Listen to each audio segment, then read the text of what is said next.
예, 오늘 본문은 중간에 읽도록 할게요. 우리 임직자 직분자 교육 두 번째 시간이고요.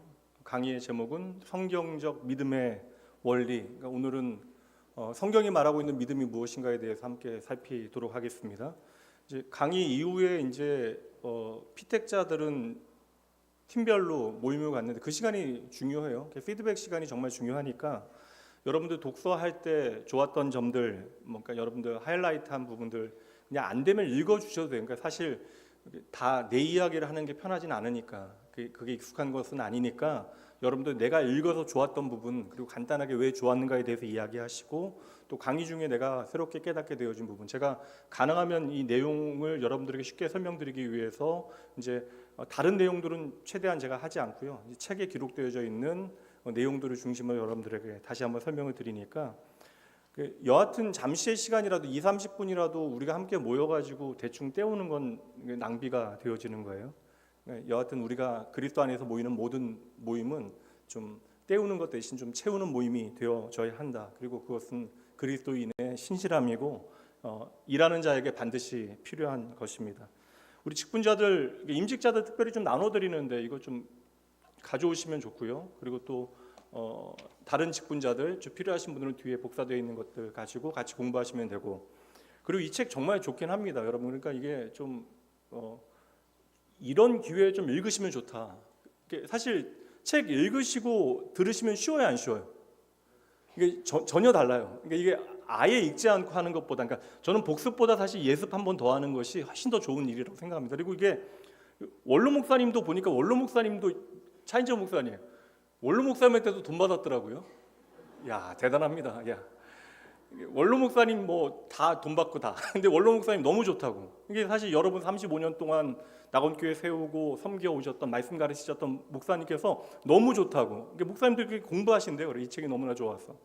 그 이야기 사실 제가 목사님하고 이렇게 막 교회 얘기를 많이 하지 않아요. 왜냐면 이게 그냥 말하지 않아도 그냥 서로 통하는 게 있으니까 얘기하면 또 이렇게 어렵고 또 스트레스 받기 때문에 교회 얘기를 이렇게 많이 하지는 않는데 이 책 너무 좋다라고 얘기하시니까 여러분도 좀 읽으세요. 이런 기회. 이거 사실 여러분 책 두꺼운데 이거 그냥 읽을 엄두가 나시겠어요? 근데 이게 여하튼 3주 동안 12번 나누게 되어지면 하루 뭐 일주일에 한 30페이지, 40페이지 정도만 읽으면 됩니다. 그러니 우리 직분자들께서도 이게 신앙의 가장 중요한 토대를 우리에게 알려주는 책이거든요. 제가 그리고 뭐 많은 책들 중에 기독교의 가장 에센셜한 그 핵심적인 내용들을 담고 있는 많은 책들 가운데 저는 이 책이, 그러니까 제가 수정하거나 보완하지 않고도 그냥 읽는 것만으로도 충분히 가장 좋은 책이 이 책이라고 생각하기 때문에 이 책을 좀 골랐으니까요. 직분자분들도 좀 책을 그냥 구입하셔서 함께 읽으시면 좋다. 그래서 교회에서 좀 목사님 그냥 우리 예산으로 먼저 한 20권 정도 마련하시고 쌓아두세요. 이게 신청하고 받고 그런 게 좀 저희 우리 교인들, 나온교회 교인들이 마음은 뜨거운데 이게 좀 아무래도 좀 내성적인 분들이 많으셔서 책을 쌓아놓으면 그냥 알아서 가져가실 거예요. 그리고 뭐 떼먹으면 어떡할 거야? 뭐 어쩔 수 없지. 좋은 마음으로 책 읽어주시면 그것도 감사한 일이니까 20권, 믿음이 제가 좀 부족해요. 20권만 마련해 주세요. 네, 알겠습니다. 25권. 네.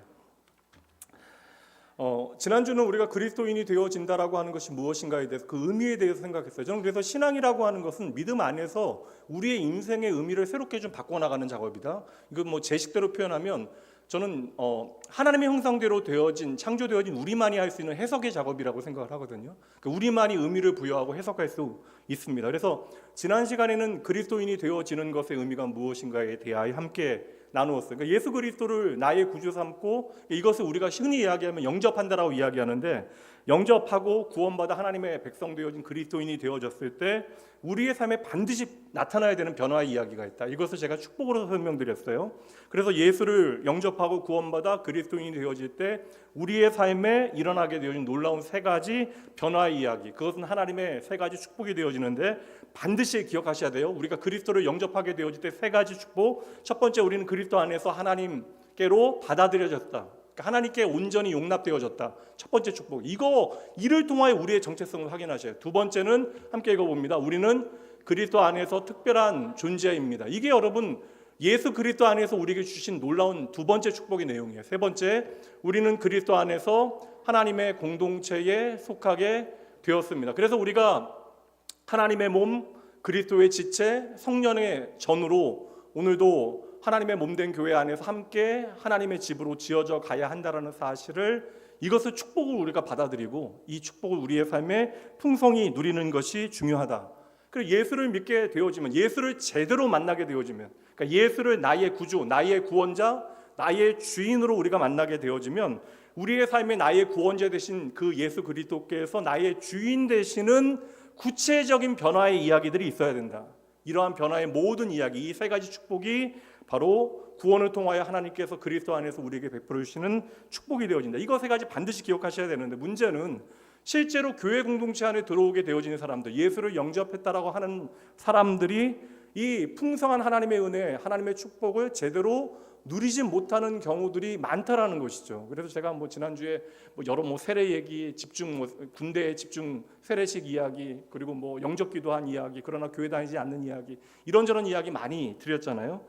실제로 우리가 다 알고 있는 사실임에도 불구하고 막상 신앙생활하면서 내가 하나님께 그리스도 안에서 용납되어졌다, 내가 하나님 예수 그리스도 안에서 이제 특별한 존재이다, 새로운 피조물이다, 세 번째, 우리가 하나님 안에서 낙원교회라는 이름으로 영원한 하나님의 가족이 되어졌다, 이러한 하나님의 축복을 우리의 삶에서 실제로 우리가 풍성하게 누리지 못하는 것이 오늘 우리의 문제가 되어진다. 그래서 오늘은 믿음에 대해서 생각할 거예요. 가장 중요한 핵심은 여러분, 믿음이라고 하는 단어를 머리에 생각해 놓으시고 오늘 내용들을 살피시면 됩니다. 그래서 그리스도 안에서 우리에게 주신 하나님의 놀라운 축복들이 있는데, 이 축복을 우리가 풍성히 누리게 되어지는 그 믿음의 원리가 무엇인가, 그 믿음에 대해서 함께 살펴보도록 하겠습니다. 내용 살피시면서 계속 넘기시면 돼요. 그래서 오늘 강의의 주제는 성경적 믿음의 원리입니다. 예수 그리스도 안에서 우리에게 주어진 하나님의 축복. 말씀드린 대로 예수를 믿게 되어지면 좀 행복해야 된다. 저는 이 생각은 불변하거든요. 힘들면 우리도 지치죠. 그리고 때로는 우리가 버겁게 느껴지고 내 삶의 자리에서 흔들리게 되어지는데, 그럼에도 불구하고 우리의 삶의 방향은 흔들릴지라도, 업앤다운이 계속 되어질지라도 예수 그리스도 안에서 하나님께서 우리에게 주신 생명을 풍성히 누려야 된다. 그래서 우리의 삶의 변화의 이야기가 다양해지고 생명력은 깊어져야 하는데, 오히려 예수를 오래 믿은 사람보다, 예수를 오래 믿었다는 표현보다 교회에 오래 다니는 사람들보다, 교회에 처음 나오게 되어진 사람, 예수로 나의 구주 삼은 지 얼마 되지 않은 사람, 오늘 제가 권사회에서 데살로니가 교회 얘기했는데, 데살로니가 교회는 세워진 지 1년밖에 안 된 교회인데 그 교회는 너무나 놀라운 생명의 이야기들이 풍성했거든요. 그래서 예수를 주로 만나고 믿음의 역사와 사랑의 수고와 소망의 인내가 몸된 교회 안에 풍성히 나타났다고요. 그래서 우리 그냥 이게 사실 해묵은 논쟁이긴 한데, 신앙생활 오래 하면서 이제 적당히 그냥 신앙생활 하고 살아가는 많은 분들께서 흔히들 하는 뻔한 말이 있어요. 정말 뻔한 말. 뭐라고요? 열심히 신앙생활 처음 하는 사람들 뭐라고 그래요? 여러분들 안 그러시니까 처음엔 다 그렇다고. 처음엔 다 그런데 한번 시간 좀 지나보라고. 이거 여러분 좀 궁금한데, 여러분들 이거 어디서 보셨어요? 저는 아무리 성경에 봐도 그런 원리는 없거든요. 우리가 예수 그리스도를 믿으면 믿을수록 우리의 마음이 식어지고 대충 적당히 신앙생활 할 수 있다라고 말씀하고 있는 단 한 구절이라도 여러분 성경 가운데 확인하실 수 있어요? 도리어 그러한 변화의 이야기가 우리의 삶에 희미해지는 것은 도리어 우리가 걱정해야 돼요. 내가 예수를 제대로 만난 것일까? 예수가 오늘 내 삶의 유일한 생명의 이유가 되어지는가? 이거 점검해 봐야 되는 거예요. 처음에는 다 그래. 한번 시간 좀 지나봐. 이게 어디에 나오는 원리가 되어집니까? 제가 보니까 제 설교를 잘 다시 안 듣는데, 이렇게 보면 가끔 이제 보게 되어지면 얼굴을 그렇게 찡그려요. 왜 찡그리면서 이렇게 웃으면서 해야죠. 그래서 저는 이거 한번 묻고 싶어요. 나는 항아리 속의 된장인가 페트병 속의 사이다인가? 제가 병 속의 와인인가 했는데 또 와인 생각하실까 봐 그냥 항아리 속의 된장인가 페트병 속의 사이다인가? 여러분, 예수 믿고 우리가 세월이 흐르면 흐를수록 더 깊은 맛을 내게 되어지는 그 장독 안에 우리가 항아리 안에 된장이 되어졌는가, 아니면 시간이 지날수록 김 빠져 먹을 수 없는 페트병 속의 사이다가 되어지는가. 제가 얼마 전에 순대 먹었는데요, 순대 맛집이라고 해서 순대를 먹었는데 소금이 너무 맛있는 거예요. 순대 맛집인데 소금 맛집이었어요. 그래서 제가 그 사장님한테 물어봤어요. 이거 소금 어디 거냐? 그러니까 이게 뭐냐고, 소금 뭐냐고, 너무 맛있다고. 그러니까 천일염이래요. 그러니까 신안 천일염. 이거 너무 흔한 거 아니에요, 여러분? 아는 저는 잘 몰라서. 신안 천일염 그냥 많이 듣는 얘기 아니에요? 근데 그분이 한마디 얘기하시더라고. 30년 동안 간수를 뺐대요. 이게 저는 잘 몰랐는데 30년 동안 간수를 뺀 소금을 먹어보니까 소금이 여러분 달아요. 말도 안 되잖아요. 이게 감칠맛인지 뭔지 모르겠는데 소금인데 뭔가 약간 간 뭐라고 얘기해야 되지? 이거 소금을 좀 가져와서 여러분 한 입씩 좀 하나씩 좀 입에 넣어드려야 되는. 이게 30년 동안 간수를 빼니까요. 세월의 흐름이 그렇게 지나가니까 소금이 정말 너무 맛있어요. 이게 소금이 이렇게 맛있을 수 있나? 의지로에 있네. 순댓국집인데 궁금하시면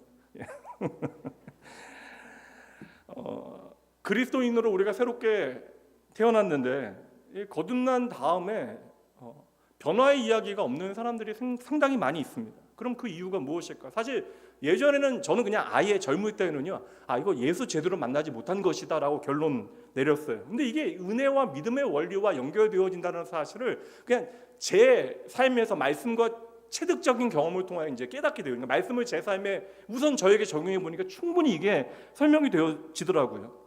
우리가 예수님을 나의 생명으로 만나게 되어지고, 그리고 그 예수를 오래 믿으면 믿을수록, 교회에 오래 다니면 오래 다닐수록 은혜가 더 깊어져야 되고 더 매력적인 그리스도인이 되어지는 것이 마땅한데, 이게 정말 중요하거든요. 저는 좀 매력적인 그리스도인이 되어지는 것이 참으로 사람마다 기질과 성품이 다 다르니까, 그러니까 다양할지라도 반드시 우리의 삶이 이전보다 좀 매력적인 그리스도인이 되어져야 하는데, 그 세월의 흐름에 따라, 그 세월이 지나감에 따라 조금 더 깊은 맛을 내는 우리가 성도가 되어져야 되는데, 문제는 김 빠진 사이다처럼 신앙생활 하는 사람들이 꽤 많다라는 것이죠.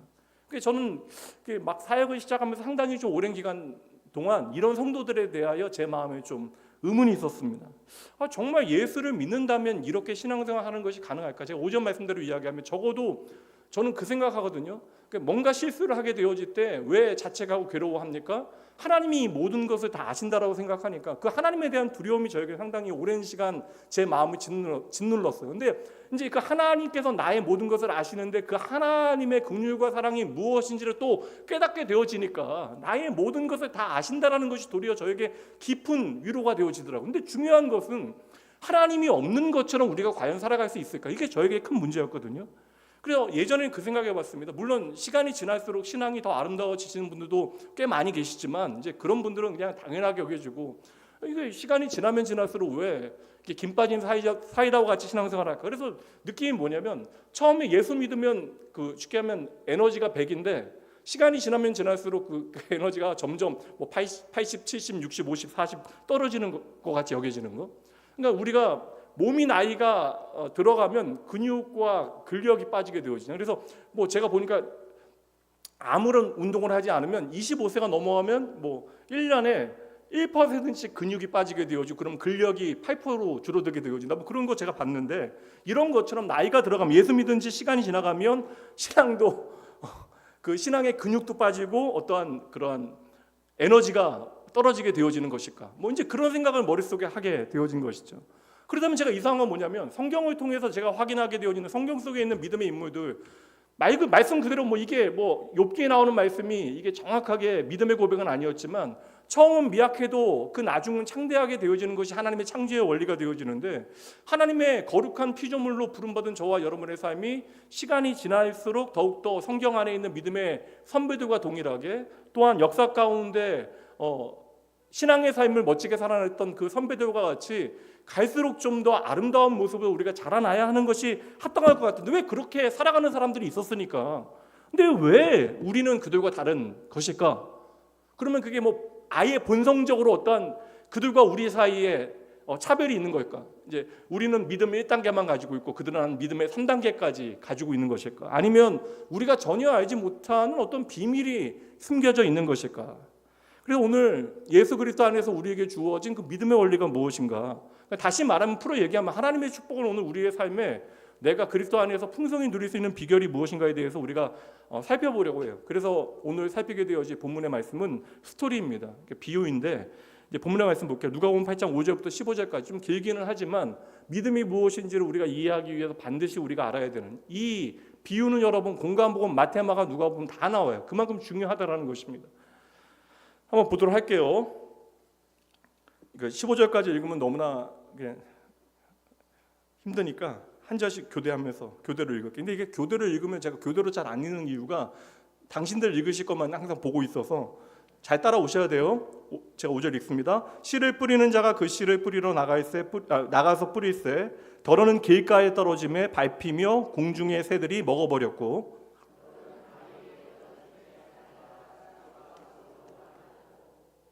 더러는 가시떨기 속에 떨어짐에 가시가 함께 자라서 기운을 막았고,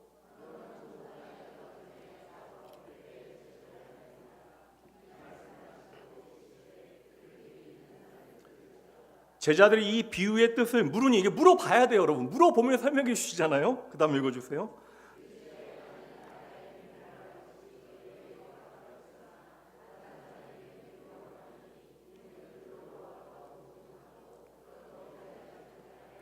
얼마나 놀라운 거예요. 말씀이 이해되어지고 믿어지는 게 얼마나 놀라운 은혜입니까? 이 비유는 이러하니라. 씨는 하나님의 말씀이요,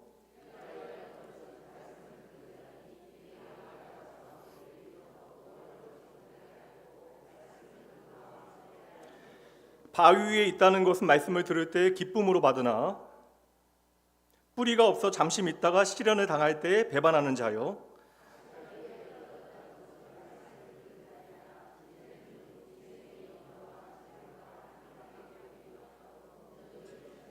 함께 읽죠. 좋은 땅에 있다는 것은 착하고 좋은 마음으로 말씀을 듣고 지키어 인내로 결실하는 자니라. 말씀드린 대로 이 하나님의 나라, 이 비유는, 씨 뿌리는 비유는 하나님 나라에 대한 비유예요. 그러니까 이게 사실 구체적으로 오늘 우리의 삶에 나타나야 된다는 것은 오늘 우리의 삶에 하나님의 나라가 이루어질 수 있다. 그러니까 하나님의 나라는 장차 우리가 죽어서 가게 되어지 저 천국만 하나님의 나라가 아니라 오늘 우리의 삶에 하나님의 나라가 이루어질 수 있고, 그 하나님의 나라가 이루어질 수 있는 비결을 우리에게 설명하기 위하여 비유로 설명하죠. 비유라고 하는 거 여러분 꼭 기억하셔야 돼요. 해석의 방법이 있어요. 비유는요, 비유로 이야기하는 것은 설명을 쉽게 하는 거예요. 한 가지 분명한 메시지를 우리에게 설명하는 것입니다. 그래서 비유 따질 때 이단들이 잘하는 것인데 여러분, 단어 하나하나에 집착하면 답이 없어요. 비유는요, 그 전체 스토리 안에 핵심적인 메시지를 한 가지 가지고 있어요. 그래서 그 핵심적인 메시지 안에서 모든 이야기를 해석해 내야 합니다. 그래서 메인 아이디어, 가장 중요한 이 비유가 보여주는 내용이 무엇인가, 이걸 깨닫는 것이 가장 중요합니다. 근데 이거 사실 예수님의 비유, 이건 헷갈릴 수가 없어요. 왜 헷갈릴 수 없어요? 제자들이 물어보니까 예수님께서 너무나 친절하게 해석을 다 해주셨어요. 그러니까 자의적인 해석이나 오해할 필요가 전혀 없다. 사실 비유는 잘못 해석하면 안 돼요. 스토리잖아요. 이해하라라고 이야기하는데, 여러분 우화 같은 거 들을 때 뭐 두루미하고 여우 얘기 나올 때, 야 두루미는 왜 이렇게 못 먹을까? 뭐 여우는 뭐 이런 게 아니잖아요. 그 비유가 보여주고 있는 핵심적인 그 내용이 있잖아요. 이게 두루미와 여우가 중요한 게 아니잖아요. 이해되시죠? 그 분명 보면 11절 말씀 해석해 주실 때 이미 나와요. 씨 뿌리는 비유인데 씨는 뭐예요? 하나님의 말씀이래요. 그러니까 그 씨는 뿌려서 열매 맺기 위해서 존재하는 거잖아요. 그러니까 씨를 뿌리면, 이 씨는 하나님의 말씀인데 이 씨가 뿌려지면 열매를 맺는 것이 결론이 되어야 돼요. 어렵지 않잖아요. 근데 그 열매가 무엇인가, 이것도 12절 말씀에 설명해 주셨어요.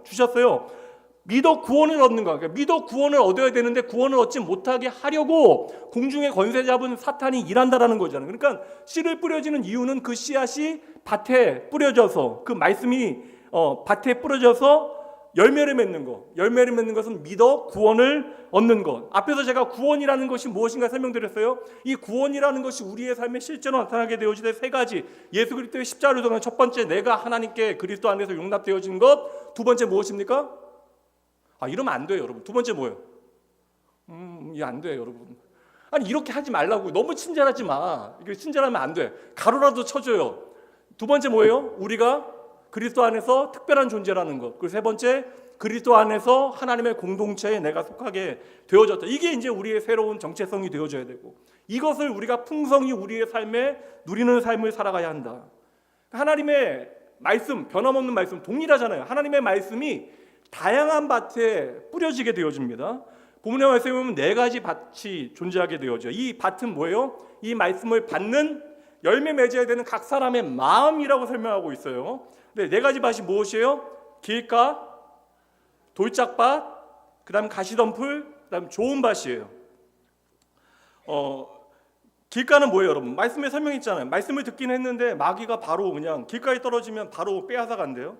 그러니까 말씀이 씨앗이 뿌려지긴 했지만 그것이 이제 이렇게 심겨지지 못하죠. 길가니까. 그래서 금방 빼앗겨서 믿지 못하고 구원을 얻지 못하는 경우를 이야기하는 것이죠. 두 번째 돌짝밭은 무엇이에요? 말씀을 들을 때는 너무나 즐겁고 행복하게 그 말씀을 듣는 것 같은데 그것이 뿌리 내리지 못한 거예요. 그래서 잠시 믿는 듯 하다가 시련을 당하게 되어지면 쉽게 나가 떨어지게 되어지는 마음의 밭. 세 번째는 가시덤불. 그러니까 뭐예요? 이제 제대로 뿌리를 내리는 것 같은데 가시와 엉겅퀴가 많아요, 주변에. 그러다 보니까 제대로 자라나질 못하는 거예요. 그러니까 세상에 대한, 삶에 대한 염려와 어떠한 세상의 즐거움에 대한 어떠한 욕망 때문에, 열망 때문에 신앙생활을 하지만 막상 열매를 맺지 못하는 사람. 그래서 이러한 가시 덤불 안에 떨어진 씨앗은, 그러한 마음을 가진 사람은 근심과 유혹에 너무나 취약한 그러한 사람입니다. 그리고 마지막 좋은 밭. 이 좋은 밭에 떨어지면 열매를 많이 맺는데 이거 다 설명해 놨잖아요. 좋은 마음으로 말씀을 듣는 사람, 그리고 그 말씀을 굳게 간직하는 사람, 그리고 인내 가운데 기다리며 열매를 맺어내는 사람. 그러니까 말씀이 심기어지면 열매를 맺기까지 시간이 필요하다는 사실을 기억하고 말씀을 잘 듣고 좋은 마음으로 굳게 마음에 간직하고 인내 가운데 열매를 맺어내는 사람. 이거 여러분, 예수님 당시에 이제 가나안 땅에 이제 정착한 이스라엘 백성들은 이 말씀 너무나, 농경 사회였으니까 이 말씀 너무나 잘 이해가 됐을 것 같아요. 그러니까 노련한 농부더라도 이 말씀에 보면 열매를 맺기 위해서는 환경이 뒷받침되어줘야 된다. 그러니까 우리의 마음밭이 준비되어져야 한다라는 거예요. 그럼 여러분 한번 질문해 봅니다. 여러분들이 네 가지 밭 가운데 어떠한 밭인가 한번 손을 들어주세요. 나는 길가와 같은 밭이다.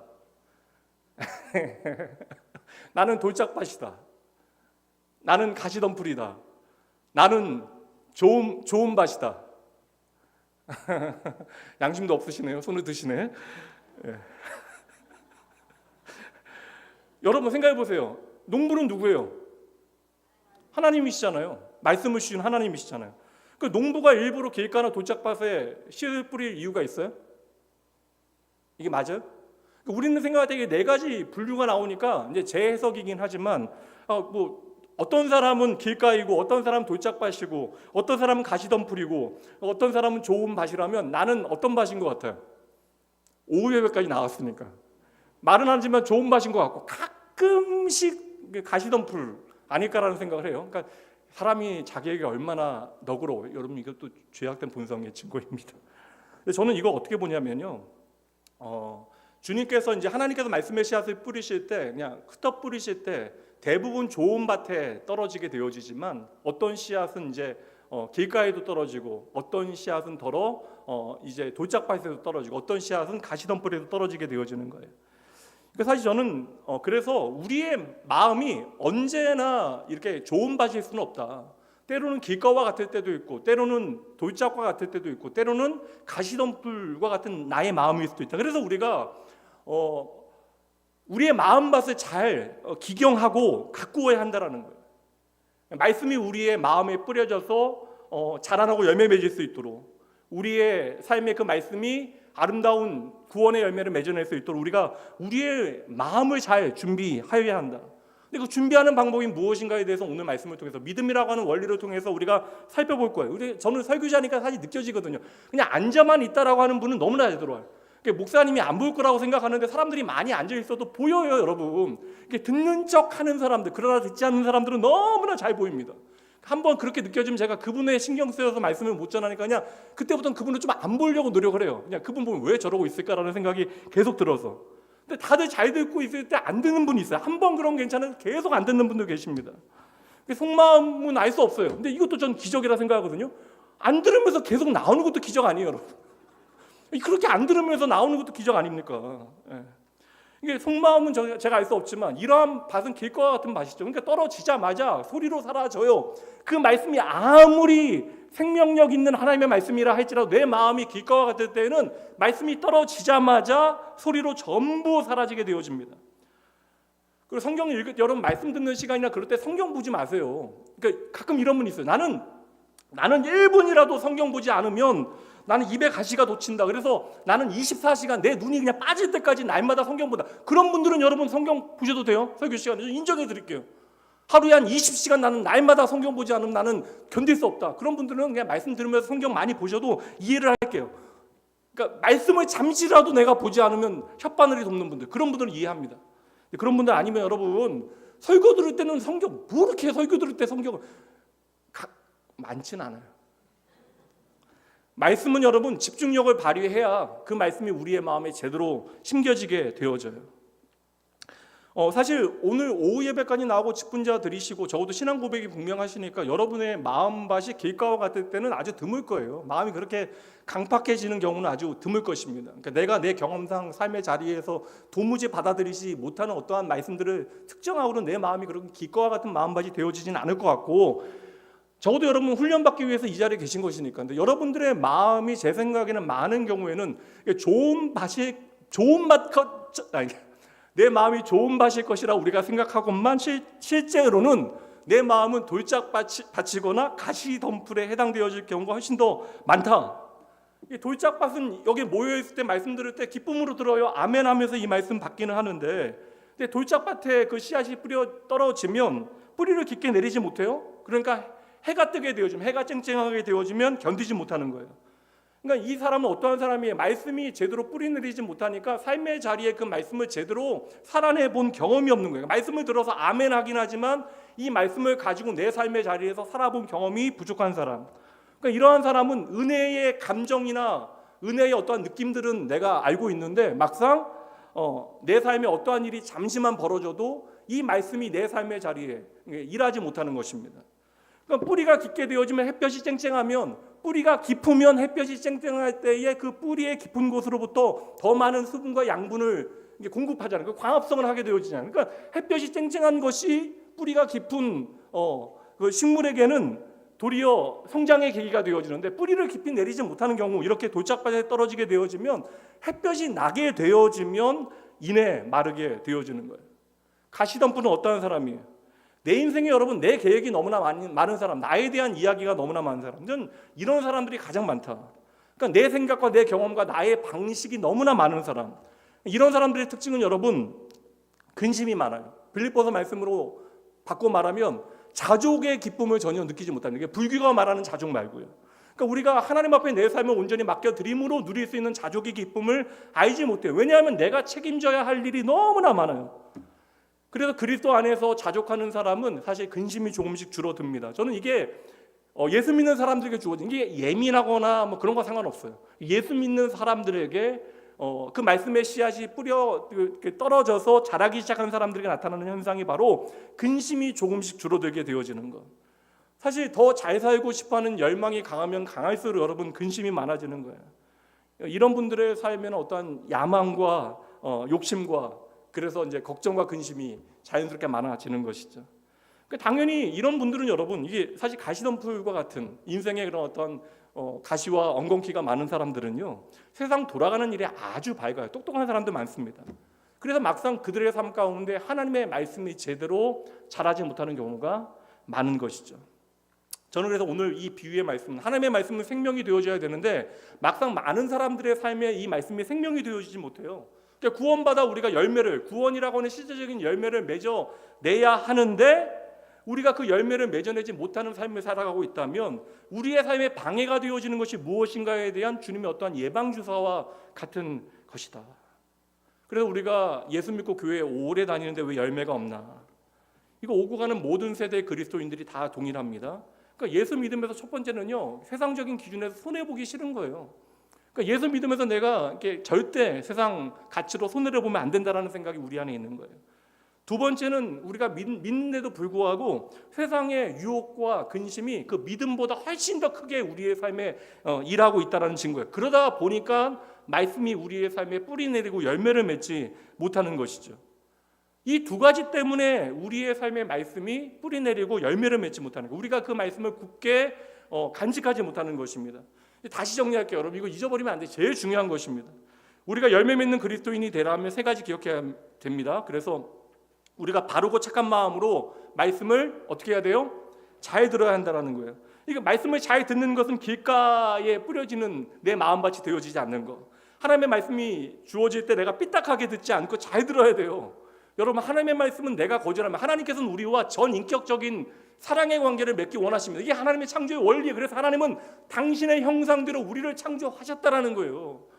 부모가 자녀들에게 원하는 것들이 있잖아요. 하나님 아버지께서는 그러한 관계 가운데 전인격적인 사랑의 관계를 우리와 맺기를 원하셔서 우리를 하나님의 형상대로 창조하셨습니다. 그래서 우리가 그 말씀을 있는 그대로 좀 믿고 받아들여야 돼요. 삐딱하게 들어서는 안 됩니다. 그래서 언제나 우리가 하나님의 말씀을 거절하게 되어지면 그 말씀은 여러분 흔적도 없이 소리와 같이 사라지게 되어집니다. 그래서 우리가 첫 번째는 하나님의 말씀을 잘 들어야 돼요. 두 번째는 그 말씀을 굳게 간직하기 위해서 어떻게 해야 돼요? 지켜야 돼요. 돌짝밭과 같이 되어지면 안 됩니다. 은혜를 받고 나서도 은혜의 경험이 우리 안에 있는데 그것을 간직하지 못하는 사람들, 말씀을 기억하지 못하는 사람들, 그러면 그 말씀이 우리 안에 뿌리 내리고 자라나지 못하는 거예요. 세 번째, 마지막은요, 포기하지 아니하고 어떠한 일이 있다 할지라도 그 말씀이 열매 맺을 때까지 우리가 어떻게 해야 돼요? 잘 견뎌야 하는 것입니다. 이게 가시덤불 이야기잖아요. 많은 경우 어려움이 닥쳐오고 유혹이 닥쳐오게 되어집니다. 이게 사실 두 방향이 다 똑같은 거예요. 우리의 삶에 너무나 큰 어려움이 있어도 우리가 말씀을 놓치게 되어지고, 또 우리의 삶에 뭔가 내가 기대하는 일들, 세상의 가치로 우리가 바라보게 되어지는 것들이 우리 안에 커지게 되어져도, 그것이 유혹으로 다가오게 되어질 때도 우리가 말씀이 열매 맺게 되어지는 그 일을 포기하게 되어지는 것입니다. 그래서 세 가지, 우리가 무엇이라고요? 첫 번째, 너무 친절하지 마세요, 여러분. 잘 들어야 합니다. 두 번째는 잘 지켜야 됩니다. 세 번째, 열매 맺을 때까지 잘 버텨야 합니다. 잘 견뎌야 합니다. 그래서 믿음이 우리 안에서 제대로 작동하기 위해서는 말씀을 잘 듣는 것이 너무나 중요하다. 그러니까 이 말씀이 우리 안에 역사해야 돼요. 믿음이 자라기 위해서는 반드시 무엇이 있어야 된다? 말씀이라고 하는 재료가 있어야 되는데, 그러기 위해서는 우리가 잘 듣고 잘 지키고 잘 견뎌야 된다. 이게 바로 믿음이에요, 여러분. 믿음은 실체가 있어요. 많은 사람들이 믿음을 이제 감정이라 오해하는데, 이제 다음 부분에서 우리가 다루도록 하겠는데, 이 믿음이라고 하는 분명한 실체가 있습니다. 말씀이 우리 안에 잘 들려져야 되고 지켜져야 되고 견디어져야 돼요. 이 말씀이 열매 맺을 때까지 우리가 잘 견디어내야 합니다. 그래서 하나님의 말씀이 우리 안에 지속적으로 자라나는 거예요. 이게 바로 믿음의 실체가 되어지는 거예요. 그래서 여러분 꼭 기억하세요. 말씀 없는 성장은 없다. 우리가 신앙생활 오래 한다라고 해서, 교회 오래 다닌다라고 해서 우리의 믿음이 자라는 것은 절대 아니다. 말씀이 오늘 우리의 삶에 살아있어 우리의 마음 가운데 심기어지고 자라나고 열매 맺어야 그 믿음의 실체가 무엇인지를, 하나님의 축복이 무엇인지를 우리가 확인하게 되어지는 것입니다. 그래서 이 다음은 믿음이 무엇인가를 이야기하기 위해서, 사실 믿음과 은혜라고 하는 단어는 너무나 많이 사용해요. 그래서 이 믿음과 은혜를 나도 모르게 교우적으로 사용합니다. 거의 비슷하게 사용해요. 그래서 오늘 이 시간에는 이 믿음에 대해 설명하기 위해서 은혜를 함께 묶어서 여러분들에게 설명드리도록 하겠습니다. 말씀드린 대로 말씀을 잘 들어서 오늘 우리의 삶에 살아있게 하는 것이 믿음이다. 그래서 우리가 좋은 마음으로 말씀을 잘 듣고 그것을 굳게 간직하고 견뎌내는 것이 믿음이라고 제가 여러분들에게 설명을 드렸어요. 그러면 과연 이 믿음이 무엇인가에 대해서 우리가 이해해야 되는데, 흔히들 여러분 책 읽을 때 여러분 흔히 우리가 얘기한 교회 안에서 저분은 정말 믿음 좋다, 저분은 정말 믿음이 강건하다, 믿음이 크다라는 이야기 하잖아요. 근데 사실 저는 믿음이 좋다, 믿음이 크다라는 얘기 잘 안 합니다. 이거 사실 우리의 영역이 아니거든요. 믿음이 좋다, 믿음이 크다라고 이야기할 수 있는, 그 평가할 수 있는 분은 누구밖에 없어요. 그 믿음을 주신 하나님밖에 없는 거예요. 그래서 제가 가능하면 뭐 좋은 신앙의 모습에 대해서 우리가 도전받고 서로 영향을 주고받는 것은 좋지만, 이게 특정한 사람의 믿음에 대해서 우리가 뭐 평가하는 건 저 사람이 믿음이 좋다, 저 사람이 믿음이 없다, 뭐 그런 얘기를 우리가 할 필요는 없다. 그러니까 우리가 평가할 수 있는 영역의 것이 아니다. 믿음이라고 하는 것은 여러분 가장 중요한 것이 내 것이 아니에요. 내가 열심히 노력해서 만들어내는 것이 아닙니다. 그래서 믿음은 그 평가의 영역이 하나님이십니다. 만약에 믿음을 내가 평가하게 되어지면 우리가 시험을 치르고 나서 그 채점을 내 마음대로 하겠다라고 하는 것과 마찬가지예요. 그래서 우리가 믿음을 우리가 확인할 수 있는 방법은 이거밖에 없어요. 하나님의 말씀이 오늘 우리의 삶에, 그러니까 내 안에서 계속해서 살아있는가, 하나님의 말씀이 오늘도 내 삶에 계속해서 역사하고 있는가, 이거밖에는 확인할 방법이 없는 거예요. 그래서 우리가 말씀을 잘 듣고 그것을 굳게 간직하고 견디는 것이 어떠한 의미인지를 에베소 말씀을 통해서 살펴보도록 할게요. 에베소 2장 8절과 9절 함께 읽어봅니다. 너희는 그 은혜에 의하여 믿음으로 말미암아 구원을 받았으니 이것은 너희에게서 난 것이 아니요 하나님의 선물이라. 행위에서 난 것이 아니니 이는 누구든지 자랑하지 못하게 함이라. 이게 사실 오늘 말씀에서 가장 씨 뿌리는 비유와 함께 중요한 말씀 가운데 하나인데, 그 책을 읽어오신 분들은 대답을 해요. 제가 그래서 오늘 세 분에게 질문을 했는데 두 분은 명확하게 대답을 하시고 한 분은 대답을 안 하셨어요. 근데 이거 대답 안 하신 건 책을 대충 읽은 거죠. 대답을 안 한 분이 누군가에 대해서는 밝히지 않겠습니다.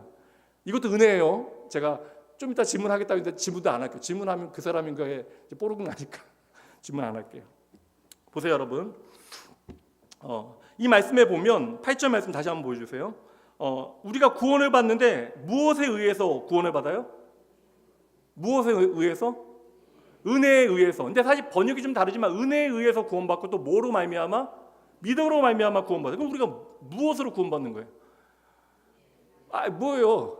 은혜예요, 믿음이에요? 양자택일의 질문입니다. 이거 책을 잘 읽으셨나 안 읽으셨나 확인해서 눈치 보지 말고 여러분 둘 중 하나니까 앞만 보시고 옆에 보지 마시고 질문 드립니다. 그러니까 은혜로 인해서 구원받았다 생각하시는 분들 손 드시고, 또 믿음으로 말미암아 구원받았습니다라는 손 드시면 돼요. 나는 은혜에 의하여 구원받았습니다. 예. 나는 믿음으로 말미암아 구원받았습니다. 예. 사실 바울 사도가 둘 다 얘기했어요, 안 했어요? 은혜로 말미암아 구원받은 것도 많고 믿음으로 말미암아 구원받은 것도 맞은데, 믿음이 무엇인지를 설명하기 위해서 은혜를 같이 넣어 놓은 거예요. 그러니까 은혜에 의하여 믿음으로 말미암아, 뭐가 먼저 나와요? 뭐가 더 중요하겠어요? 그러니까 제가 다 잊어버릴게요. 믿음으로 말미암아 손 드신 분들 잊어버릴게요. 믿음으로 말미암아 구원받는 게 맞는데 여러분, 그 믿음을 정의하는 게 뭐가 되어줘야 된다? 은혜. 근데 많은 사람들이 오해하는 게 그 믿음이라는 것은 나의 이야기로 생각한다고요. 내가 얼마나 애를 써서 그 믿음을 키우는가.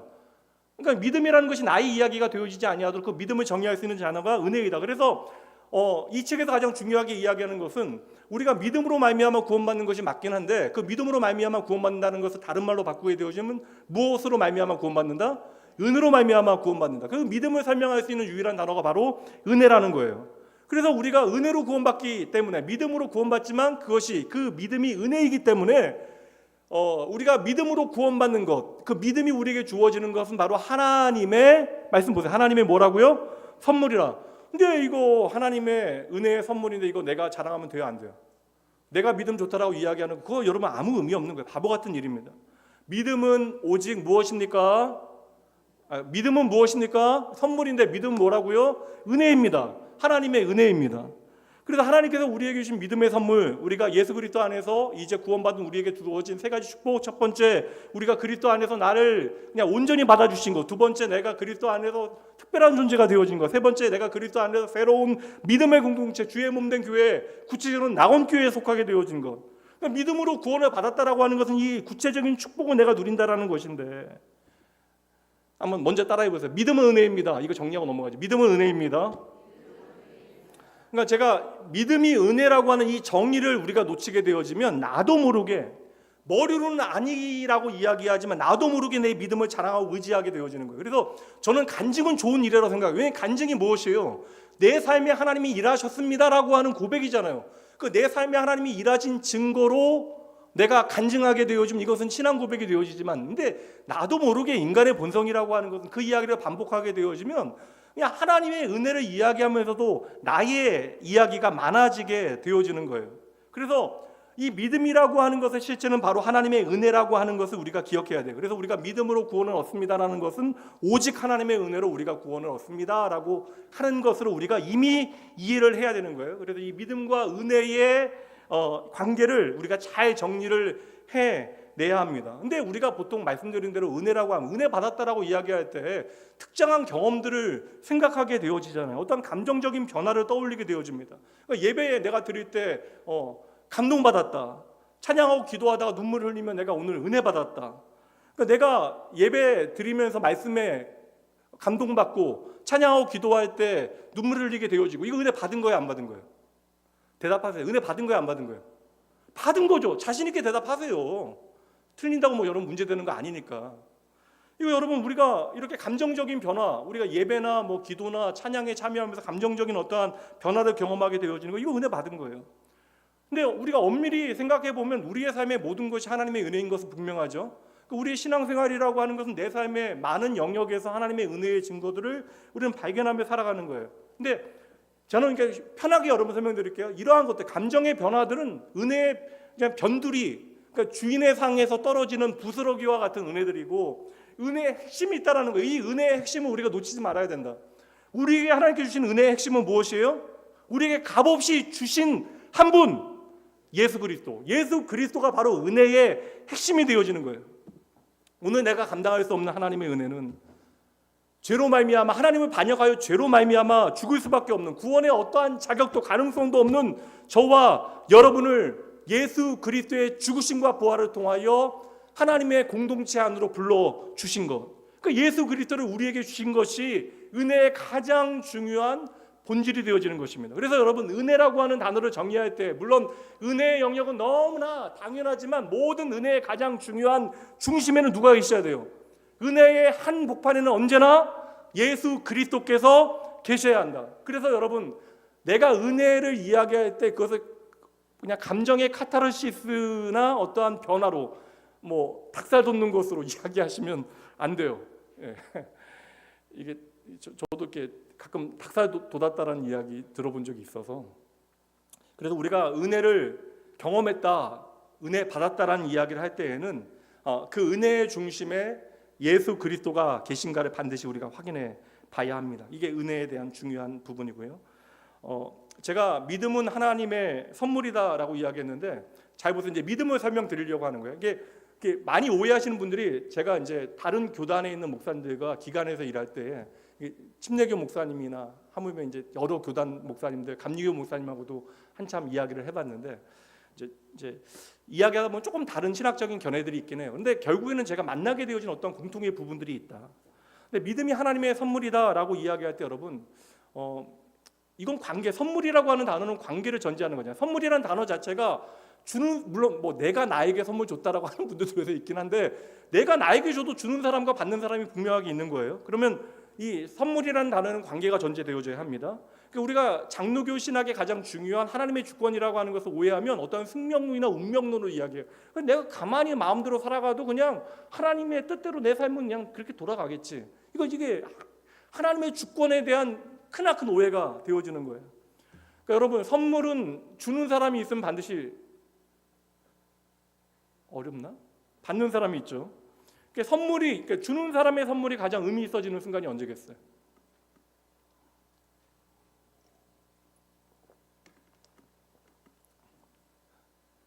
아니 뭐 주는 선물이 가장 의미 있어지는 순간은 주는 사람이 이제 선물을 주게 되어질 때, 그러니까 내가 좋은 선물을 준비하는 것도 중요한데, 선물이 가장 의미 있어지는 순간은 받는 사람이 그것을 정말 기쁘게 감사하게 받을 때, 그 선물이라고 하는 것은 의미 있어지는 거잖아요. 그러니까 제가 아까 말한 거, 그냥 믿음은 그냥 하나님께서 주시는 것이니까 그냥 믿음이 없는 것도 하나님 책임이다. 하나님께서 나에게 믿음을 적게 주셔서 내가 이것밖에 못하는가 보다. 이거 여러분, 이런 얘기하면 빵점. 예수님의 십자가가 무엇인지조차 제대로 알지 못하는 거예요. 하나님께서 예수 그리스도의 죽으심과 부활을 통하여 우리에게 주신 그 믿음이라고 하는 선물은요, 우리가 어떻게 받아야 된다고요? 어떻게 받아야 돼? 그럼 여러분, 감사함으로 받게 되어질 때 의미가 있어지는 거예요. 내가 얼마나 감사함으로 그 선물을 내가 받을 수 있는가, 이게 중요해요. 그래서 우리가 전 인격적으로 하나님의 은혜의 선물을 받아 누리게 되어질 때 그 은혜는 우리 안에 날마다 깊어지는 거예요. 그러니까 전 인격적으로 그 선물을 받아들이는 것이 바로 믿음이 되어지는 것입니다. 그러니까 하나님께서 우리에게 주신 선물을 내가 감사함으로 받아 감사함으로 누리고 사용하는 거, 여러분, 이게 믿음의 실제가 되어진다고요. 그러니까 감사함이 있는가 없는가, 이것도 반드시 우리가 점검해 봐야 돼요. 말씀 한 구절 보도록 하겠습니다. 에베소서 1장 17절 말씀 함께 읽어봅니다. 우리는 그리스도 안에서 그의 은혜의 풍성함을 따라 그의 피로 말미암아 속량 곧 죄사함을 받았다. 여러분, 정확하게 정의합니다. 말씀 띄워주세요. 우리는 오직 그리스도의 뭐로? 은혜로, 우리가 은혜로 예수 안에서 구원을 받게 되어진 거예요. 오직 우리는 하나님의 은혜로 예수 안에서 구원을 받았습니다. 그리고 우리가 그 하나님이 주신 구원의 선물을 감사함으로 누리게 하는 것이 오늘 우리의 삶에 주신 믿음이다. 그러니까 예수 그리스도께서 죽으시고 부활하시어 우리의 구원 되셨다는 것은 진리잖아요. 그 진리의 말씀이 오늘 나에게 하나님의 은혜의 선물로 주어졌을 때 우리가 얼마나 그것을 감사하며 받을 수 있는가, 이게 믿음의 실제가 되어지는 것이다. 그 책에도 예시가 나오는데 쉽게 얘기하면 수영을 못하는데 내가 어찌어찌 저찌저찌 하다가 물에 빠졌어요. 내가 허우적거리고 있는데 누군가 나를 향하여 밧줄을 던져준다고요. 내가 정신없어도 이거 붙잡아야 산다는 생각이 그거 꼭 붙잡고 간신히 살아나게 되어져요. 그렇다면 그 밧줄을 나에게 던져준 행위는 무엇입니까? 은혜랑 믿음 둘 중에 하나 얘기하셔야 되잖아요. 은혜잖아요. 그러면 이 밧줄을 붙잡아야 산다는 것을 알고 내가 그 밧줄을 붙잡는 것이 바로 무엇이라고요? 믿음이라는 거예요. 근데 내가 밧줄을 붙잡아서 살았습니다. 나와서 그 이야기하면 이거 여러분, 이건 말도 안 되는 거잖아요. 무엇이 나를 살렸어요? 나에게 믿음, 나에게 정확하게 던져진 그 밧줄이 나를 살린 것입니다. 하나님께서 나를 사랑하시어 당신의 선하신 뜻대로 당신의 아들을 희생하시어 구원의 밧줄을 정확하게 나에게 던져 놓으셨다고. 나를 구원하시려고 하는 의도를 가지고 정확하게 나에게 구원의 밧줄을 던지셨어요. 그리고 우리는 그것을 믿음으로 붙잡게 되어진 것이죠. 그러니 나를 구원한 것은 하나님의 은혜가 되어진 것이고, 그 은혜가 없다면 우리가 아무리 밧줄을 붙잡으려고 해도, 밧줄 하나 붙잡아야겠다고 붙잡으려고 해도 소용이 없는 거예요. 하나님의 은혜로 나에게 던져진 구원의 밧줄을 우리가 붙잡게 되어질 때, 믿음으로 붙잡게 되어질 때 우리는 구원을 누리게 되어지는 것이죠. 그럼 이 믿음에 대해서 조금 더 우리가 생각을 해보도록 하겠습니다. 이 믿음이라고 하는 것은 하나님의 말씀이 오늘 우리 안에 역사하고 있는가, 생동감 있게 일하고 있는가, 그 생명력을 더하고 있는가. 그러니까 말씀이 없으면 여러분 우리의 믿음은 자라지 않아요. 그리고 우리가 하나님의 말씀의 씨앗을 예수님의 비유를 통해서 배웠잖아요. 어떻게 해야 돼요? 첫 번째 어떻게 해야 된다고요? 아이고 여러분, 그럼 제가 천천히 해야지 들으시겠어요? 이러면 너무나 길어지니까 어떻게 해야 돼요? 첫 번째 잘 들어야 되고, 그리고 굳게 이것을 어떻게 해야 돼요? 지켜야 되고요. 간직한다라는 거잖아요. 세 번째는 열매 맺을 때까지 이것을 잘 견뎌내는 것, 이게 믿음이에요. 그래서 여러분, 말씀을 잘 듣지 않으면 믿음은 자라지 않는다. 그러니까 말씀을 사모하지 못하고 사랑하지 못하면, 목마른 사슴과 같이 하나님의 말씀에 대한 갈급함이 없으면 우리의 믿음은 자라나지 않는 거예요. 그래서 우리가 오늘 믿음에 대해서 내가 경험적으로 어떻게 느끼고 경험하고 있는가, 이건 여러분 그렇게 중요한 문제가 아니다. 이거 무시하는 게 아니라 내가 느끼는 것은 중요한 게 아니에요. 세상을 사는 나의 경험 가운데 믿음을 받아들이는 방식은 중요한 것이 아니라고요. 믿음에 대하여 성경이 어떻게 말씀하고 있는가, 이게 중요한 거예요. 성경이 우리에게 믿음을 어떻게 가르치고 있는가, 이게 중요하다고요. 그러니까 목사도 여러분 성경의 가르침대로 이야기하지만 그거 들으면 안 돼요. 여러분, 그 사람이 어떠한 사람이더라도 성경의 가르침에 어긋난 이야기를 하면 그거 들으면 안 된다고요. 항상 드리는 말씀이지만 배달하는 사람은 그 사람의 인격이, 물론 인격이 좋으면 좋죠. 우리 집에 배달해주는 우체부 아니 갑자기 생각이 안 나. 뭐라고 하죠? 우편 집배원도 아닌 것 같은데 요사에 쓰는. 하여튼 택배도 아니죠. 하여튼 하여튼 그분이요. 얼마나 그분이 인격적으로 훌륭한가 중요하긴 하겠죠. 우리 집 배달해 주시는 분인데. 저희 집은 해주시는 분이 그 우체국 분이, 송파 우체국 분이, 제가 목사인 거 알아서 항상 보낼 때마다 오승기 목사님 고객님이라고 이렇게 문자를 보내주시는데, 거기 이제 써 넣는 것 같아요. 제가 목사인 거 아니까. 그런데 그분이 얼마나 좋은 분인가. 그보다 더 중요한 건 뭐예요? 정확하게 저에게 그 우편물을 배달해 주시는 것이 가장 중요한 일이잖아요. 그래서 성경이 우리에게 믿음을 우리에게 뭐라고 이야기해 주는 거예요. 그래서 가끔 그 얘기 하거든요.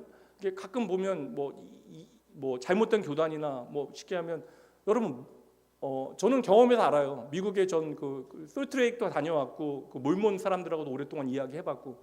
근데 여러분, 몰몬 그 교도하고 교회 다니는 사람들하고 누가 더 착해요? 보편적으로 모르잖아요. 여러분들은 몰몬 교도들이 훨씬 더 헌신되고 착합니다. 왜냐하면 그들의 교리 안에서는 반드시 그들이 지키지 않으면 안 되는 것들이 있어요. 황금경 안에 지켜야 되는 것들이 있습니다. 그래서 몰몬 교도들은요, 선하고 착하게 살면 안 돼요. 착하게 살지 않으면 안 돼요. 그냥 아예 아주 근본주의자입니다. 그거 지키지 않으면 안 돼요. 그러니까 몰몬 교도들이 그냥 형식적으로 보면 교회 다니는 대부분의 보편적인 사람들도 훨씬 더 착하게 살아요. 그래도 여러분, 그들이 착하게 사는 것이 옳은 게 아니라고요. 그래서 여러분, 성경이 우리에게 믿음을 무엇이라고 말해주고 있는가, 이거 정말 잘 아는 것이 중요합니다. 그래서 우리가 성경을 제대로 공부하게 되어지면, 잘 듣고 살피게 되어지면 믿음에 대한 우리의 오해를 이제 교정하게 되어져요. 믿음에 대한 완벽한 정의가 히브리서 11장 6절입니다. 그러니까 믿음은 이거 두 가지를 믿는 것이다. 함께 읽어봅니다. 믿음이 없이는 하나님을 기쁘시게 못한다. 우리의 인생이 하나님의 영광을 위하여 하나님을 기쁘시게 하는 것이 목적이에요. 믿음이 바로 하나님을 기쁘시게 하는 것입니다. 두 가지 이야기합니다. 하나님께 나아가는 자는 반드시 그가 계신 것과 또한 자기를 찾는 자들에게 상 주시는 이심을 믿어야 된다. 믿음이 무엇인가에 대한 너무나 좋은 정의예요. 우리가 하나님을 기쁘시게 하는 믿음이 우리 안에 있어야 되는데, 그 믿음은 두 가지를 믿어야 합니다. 첫 번째, 누가 계신 것을 믿어야 돼요? 하나님이 계신 것을 믿어야 된다. 하나님이 살아 계심을 믿어야 된다. 오늘 야곱의 표현대로 이야기하면 하나님이 지금 여기에 here and now 우리의 삶에 함께 하심을, 살아 계심을 믿어야 한다. 두 번째는 하나님은 당신을 찾는 자들에게 상 주시는 이심을 믿어야 한다. 오전에 오늘 우리 장로님께서 기도해 주실 때에 그 하늘의 상급에 대한 기도 하셨는데, 그 하늘의 상급이 무엇인가에 대해서 제가 구체적으로 이야기할 수는 없지만 분명 좋은 거예요. 그러니까 하나님께서 내게 상 주시는 분이라는 사실을 우리가 기억하며 살아가는 것은 너무나 중요한 믿음의 근거가 되어지는 것입니다. 그래서 두 가지, 하나님이 계신 것과 두 번째, 하나님은 자기를 찾는 자에게 상 주시는 이심을 믿어야 된다. 사실 우리가요, 사실 세계관이라는 게 요새 젊은 친구들에게는 되게 익숙한 개념이에요. 물론 좀 그게 제한적이고 지역적인 개념이긴 하지만 세계관이라고 하는 건 누구나 다 있어요. 그래서 예수를 늦게 믿은 사람들은 지금까지 오랜 시간 동안 내가 세상을 살아가고 이해하는 방식이 굳어졌기 때문에 예수를 믿고 난 다음에 예수를 나의 구주로 영접하고 나서도 구체적인 믿음의 내용을 살아내기가 힘들어요. 그러니까 고쳐지기까지는 많은 시간이 필요합니다. 왜냐하면 내가 세상을 이해하는 관점이 이미 내 안에 고착되어졌기 때문에. 그래서 세상을 이해하는 관점을 우리가 세계관이라고 이야기하는데, 저는 이것을 그냥 아예 전제의 문제로 이야기해요. 밑바닥에 무엇이 있는가를 확인해야 된다. 그 세상이 참 복잡하게 흘러가고 있는 것처럼 보여져서 저는 복잡한 세상을 이해하기 위해서는 지난 역사를 좀 돌아볼 필요가 있고, 두 번째는 그 세계관이 무엇인가, 그 기본 전제에 무엇이 깔려 있는가를 좀 명확하게 파악할 필요가 있다는 것이죠. 우리가 흔히 얘기하는 유신론과 무신론 이야기하는데, 유신론은 신이 있다라고 믿는 것이고 무신론은 신이 없다라고 생각하는 거라고 생각합니다. 그러니까 다시 말하면 유신론은 신을 믿는 것이고 무신론은 신을 안 믿는 것이라고 우리가 착각하는데, 둘 다 여러분 믿음이에요. 유신론은 신이 있다라고 하는 것을 믿는 것이고, 무신론은 뭐예요? 신이 없다라고 하는 걸 믿는 거예요. 과학이라고 하는 것은 논증되지 않으면 다 가설인데, 맞잖아요. 그러니까 유신론은 신이 있다라고 하는 것을 믿는 것이고, 무신론은 신이 없다라는 걸 믿음이에요. 다 믿는 것입니다. 다시 말씀드리면 우리가 예배드리고 찬양하고 기도하고 은혜 받는 느낌이 있다 할지라도 하나님이 지금 여기에 계시다는 사실을 내가 제대로 믿지 못한다면 이거는 여러분 그 신앙이 잘못된 신앙이 되어질 수 있다. 첫 번째는 그 믿음이 무엇인가, 무엇을 믿는 것? 하나님이 계시다라는 걸 믿는 것. 여러분 열심히 대답하셔야 기억이 나요. 첫 번째, 하나님이 계시다라는 걸 믿는 것. 두 번째는 믿음은 하나님께서 당신을 찾는 자들에게 상 주시는 분이시라는 것을 믿어야 한다. 그럼 우리에게 주시는 상이 어떠한 상일까? 보통 우리가 생각하는 상이 있잖아요. 우리가 받고 싶어하는 상이 있잖아요. 그러니까 어른이나 애들이나 다 똑같아요. 우리가 대부분 받고 싶어하는 상은 뭐예요? 장차 하나님의 나라 가서 우리가 받으면 좋겠지만, 당장 오늘 우리가 받고 싶어하는 상은 무엇이에요? 믿음대로 살아서 내가 이 땅에서 받고 싶어하는 상. 세상 사람들이 다 좋아하는 것들이에요. 그게 뭐 성공이 되어줬건 돈이 되어줬건 건강이 되어줬건 승진이 되어줬건 다 똑같아요. 우리가 받고 싶어하는 상들은 다 똑같아요. 물론 하나님께서는 우리에게 이러한 상을 주시기도 합니다. 근데 제가 말씀드렸다시피 이 세상에 왜곡되어진, 죄악으로 왜곡되어진 이 세상 가운데 한 믿음의 사람이 온전한 정직함으로 믿음을 살아낼 때 믿지 않는 사람들보다 더 열심히 정직하고 성실하게 살아가야 돼요. 왜냐하면 세상 사람들이 사용하는 방법들은 우리의 기준보다 덜 엄격합니다. 그러니 믿음의 사람들은 더 부단히 열심히 하나님 신뢰하면 내가 열심히 뛰고 달려야 하는 거예요. 그렇게 해서 하나님께서 우리의 삶에 세상에서 얻을 수 있는, 당연히 누릴 수 있는 많은 것들을 허락하시지만, 성공도 하고 돈도 벌고 건강하고 승진하게 되어지고. 그래서 제가 예전에 보면 애들 보면 좀 잘 사는 지역은 이런 감사가 많아요.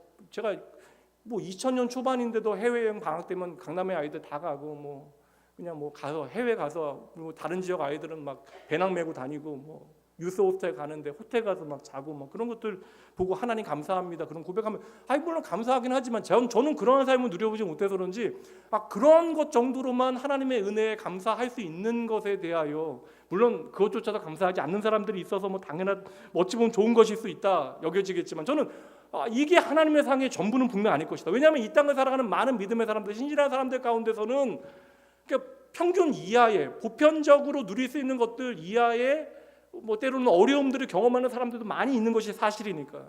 그럼 그들은 믿음이 부족해서 이러한 것들을 받아 누리지 못하는 것인가? 절대 아니라는 것이죠. 그러니까 하나님께서 우리에게 주시는 가장 큰 상이 무엇인가? 하나님을 간절히 찾는 자에게 주시는 상 주시는 주님을 우리가 믿어야 되는 것인데 우리는 무엇을 믿어야 되나? 정말 여러분 가장 큰 상은 무엇이냐면 하나님과의 관계가 회복되어지는 것. 날마다 내 삶에 하나님께서 계신 것이 내 삶에 경험되어지는 것. 그리하여 하나님과의 친밀함 가운데 들어가게 되어지는 것. 이게 바로 복 중에 복이고 상 중에 상임을 우리가 인정해야 하는 거예요. 벌써 여러분 아니잖아. 아멘 안 하시잖아요. 여러분 하나님과의 관계가 깊어지는 것, 친밀해지는 것이 우리의 인생의 가장 큰 복임을 여러분 믿으시기 바랍니다. 이게 상 중의 상이에요. 잘 정리하셔야 돼요. 그러니까 성경에서 말씀하는 믿음은요, 우리가 믿고 싶은 대로 믿는 거 아니라고요. 우리의 감정 아니라고, 우리의 느낌이 전부가 아니라고요. 예수 그리스도께서 하나님께서 예수 그리스도 통하여 우리의 삶에 행하신 것, 그리고 앞으로 행하실 일을 당신의 약속의 말씀을 통하여 내가 전 인격적으로 나의 전 삶을 통하여 긍정하고 받아들인 것. 그래서 하나님이 오늘도 여기에 살아 계십니다라고 고백하는 그 믿음, 이게 하나님께서 기쁘시게 하는 믿음. 그리고 그 믿음 안에서 하나님과의 친밀한 관계가 날마다 더욱더 깊어지고 그 관계의 풍성함을 내 삶에 누리는 것이 바로 믿음임을 기억하셔야 돼요. 여러분 잘못된 건 고치셔야 돼요. 저는 좀 안타까움이 있거든요. 잘못됐으면 당장은 못 고쳐도 고치려고 우리가 애를 써야 되잖아요. 근데 이거 여러분 당장 나이 드시는 분들 너무나 잘 고치시거든요. 저는 그래서 나이 드시는 분들 이게 제가 이 얘기 해도 되나? 원로 목사님하고 하면 건강 얘기 많이 해주시거든요. 근데 저는 건강 관리 잘하고 있거든요. 근데 원로 목사님께서도 이제 예전에는 그런 얘기 안 하셨는데 건강에 대한 정보 많이 주십니다. 그래서 건강에 염려가 많으신 분들은 원로 목사님 찾아가셔서 건강에 대한 공부 많이 하시니까 정보 얻으셔도 나쁘지 않아요. 근데 잘 들으세요, 여러분. 나이 들어갈수록 건강에 대한 이야기 다들 많이 하잖아요. 건강에 안 좋은 습관 고치세요, 안 고치세요? 이거 어렵지 않잖아요. 여러분 나이 들어갈수록 건강에 대해서 예민해지고 건강에 대한 나쁜 습관들 안 좋은 것도 다 고치세요, 안 고치세요? 이러실 거예요. 우리 전우사님 건강에 안 좋은 거 많이 하죠. 먹는 것도 막 편히 먹잖아요. 아직 20대니까 맞죠? 20대 끝 무렵이죠. 30대요? 건강에 안 좋은 거 많이 하죠. 예. 강요하는 건 아닙니다. 근데 이게 나이 들면 건강에 안 좋은 거 다 끊어낸다고요. 나쁜 습관 다 고쳐요. 왜 고쳐요? 살고 죽는 문제예요, 이거. 내가 건강하게 잘 살기 위해서 나쁜 습관들을 고쳐야 되는 거예요. 믿음의 문제가 바로 그래요. 믿음의 문제는 여러분 생명의 문제입니까? 아닙니까? 믿음은 여러분 더 직접적인 생명의 문제가 되어진다고요. 그러니까 여러분 우리가 아무리 옳다라고 생각한다 할지라도 하나님의 말씀이 아니라 하시면요, 그 가치와 개념, 경험 다 고쳐야 되는 거예요. 그래서 오늘 말씀해 보면 잘못된 우리가 믿음을 좀 정리해 볼게요. 그러니까 성경이 말씀하는 믿음이 아닌 그런 믿음들, 잘못된 믿음이 여러 가지 있는데 잘못된 믿음 가운데 하나가요, 세 가지 있는데 그냥 말씀드릴게요. 첫 번째 미신, 두 번째 맹신, 세 번째 광신. 책에 그렇게 나오잖아요. 미신이라는 건 뭐예요? 그냥 없는 거 믿는 거예요. 없는 거 믿는 거. 존재하지 않는데 어떻게 믿냐고요. 근데 존재하지 않는 걸 내가 존재하는 것처럼 내 손으로 만들어내고 내 개념 안에 만들어내고 그것을 믿어요. 그것을 신앙합니다. 이게 인간의 경험일 수도 있고 눈에 보이는 우상일 수도 있고 존재하지 않는 것들을 신뢰하며 살아갑니다. 이게 첫 번째 미신이고 없는 거 믿는 거. 두 번째 맹신이에요. 맹신은 뭐예요, 여러분? 믿음이라고 하는 것은 여러분 구체적인 내용이 있어요. 근데 맹신이라고 하는 건 그냥 무조건 믿는 거예요. 그러니까 무조건 믿으라라고 이야기하는 거 저는 긍정하지 못해요. 예전에 제 성격에서는 무조건 믿으라는 얘기는 그렇게 저에게 힘 있는 얘기가 아닙니다. 여러분 그래서 제가 이게 오해하지 마세요. 제가 그 설교 중에 좀 아멘 하는 거 별로 타이밍도 안 주고 아멘 해야 되는 타이밍 빨리 넘어가고 그런 이유는 아멘하지 무조건 아멘하지 말라 이거 아닙니다, 여러분. 아멘을 또 너무 안 해도 서운할 때가 있어. 아멘을 하는데 무조건적으로 습관적으로 아멘은 하지 마시라고요. 그러니까 보면 제가 보기에는 식은땀이 날 때가 있거든요. 아멘을 하면 안 되는 데서 아멘을 하시는 분들이 간혹 있어요.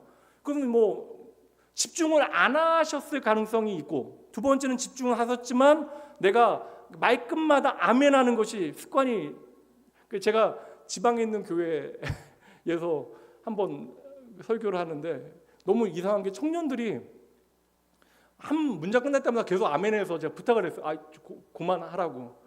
이제 좀 묶어서 하라고, 한 6문장, 7문장 끝난 다음에 한 번씩 하라고 이야기를 했는데, 이게 여러분, 아멘하지 말라는 게, 아멘하는 건 너무 감사하죠. 근데 여러분, 말씀이라고 하는 것은 여러분 전 인격으로 듣는 것이 중요해요. 그 말씀이 바로 하나님이시잖아요. 그 말씀 자체가 하나님이시잖아요. 그러니까 이 말씀을 우리가 전 인격적으로 내가 들으면서 아멘하는 것이 정말 중요합니다. 그러니 우리가 맹신은 믿는 게 아니다. 제대로 믿는 게 아니다.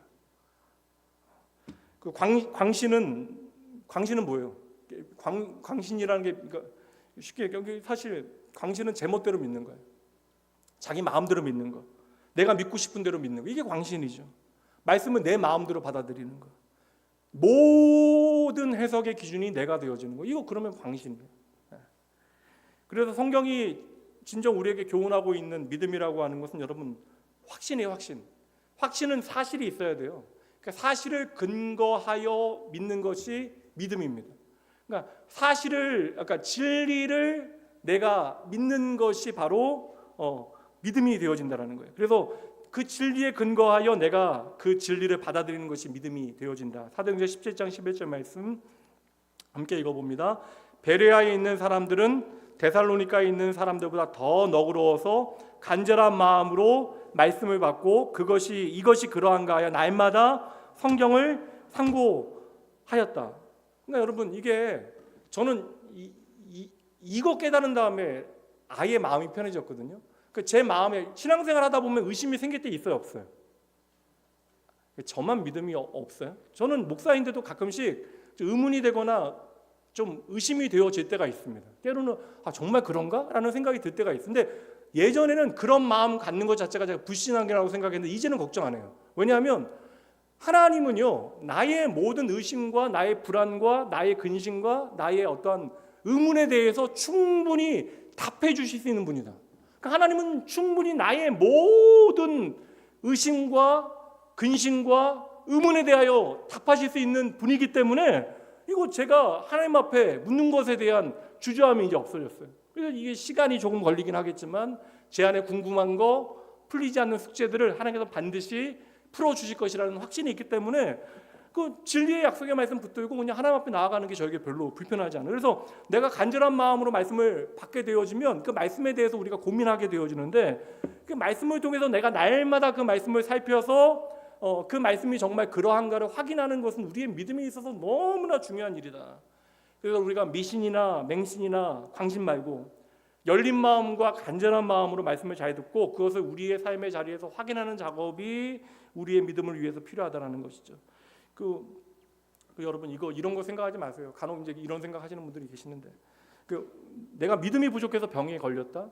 경험적으로 이런 얘기 하실 수 있는데 여러분 절대 아닙니다. 하나님께서 그런 분이 아니세요, 여러분. 이게 만약에 믿음의 문제로 병 걸리고 죽게 되어진다면 저는 하나님 믿기가 너무 어려울 것 같은데. 왜냐하면 안타까운 죽음들을 너무나 많이 봐서. 여러분, 믿음이 부족해서 우리가 병에 걸리게 되어지는 것이 아니에요. 엄마의 믿음이 부족해서 내 자녀의 앞길이 풀리지 않는다? 이거 절대 아닙니다. 내가 자녀를 위해서 더 간절히 기도하지 못했구나를 회개할 수 있죠. 그러나 내 믿음이 잘못되어졌기 때문에 내 자녀가 잘못되어졌다? 하나님이 여러분 그런 하나님이세요? 내 기도가 부족해서 내 남편의 회사가 어렵고 우리 경제 사정이 힘들어졌다? 여러분 그거 절대 아닙니다. 성경에 어디 이런 믿음이 등장해요? 그래서 여러분 우리가 잘 아셔야 돼요. 성경이 무엇이라고 믿음을 가르치는가? 성경의 진리가 우리에게 믿음을 어떻게 설명하는가? 여기에 좀 집중해야 됩니다. 안 그러면 성경이 말씀하는 믿음에 우리가 집중하지 않으면 내 경험적인 믿음, 그냥 아예 대놓고 샤머니즘적인 우리의 경험 안에서 깨닫게 되어지는 그 믿음을, 가짜 믿음을 진짜 믿음을 착각하게 되어져요. 그러니까 여러분 그럼 아니 기도 많이 해서 그냥 우리 인생 다 잘 된다면 그 세상의 기준으로 여러분들이 얼마나 기도해야 몇 시간 정도 기도해야 여러분 성공할까요? 지금 자녀들을 위해서 기도하시는 분들 내가 자녀를 위해서 한 몇 시간 정도 기도하면 내가 원하는 대학 자녀가 원하는 대학에 들어갈까요?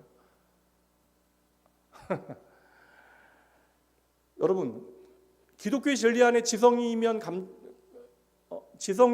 감천이다.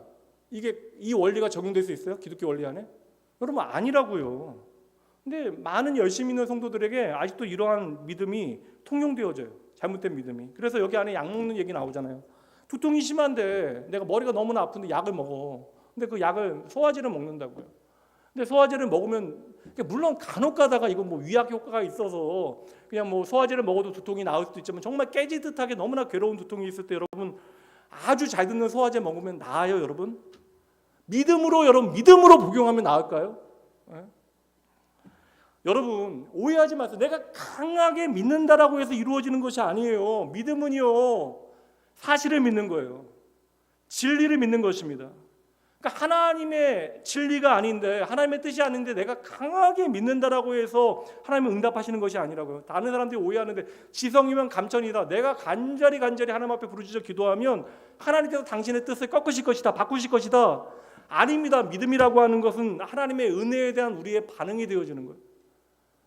하나님께서 내 삶에 선하시다는 사실을 믿는 거예요, 여러분. 내가 나에 대해서 걱정하는 것보다 하나님께서는 더 나를 위하시니까 그 하나님 믿고 그 하나님의 은혜에 대하여 내가 반응하는 거예요. 그래서 우리가 열심히 하나님의 말씀을 통해 우리의 잘못된 믿음을 좀 걷어내고 진리의 말씀에 의해서 하나님의 약속의 말씀을 좀 확신해야 되는 거예요.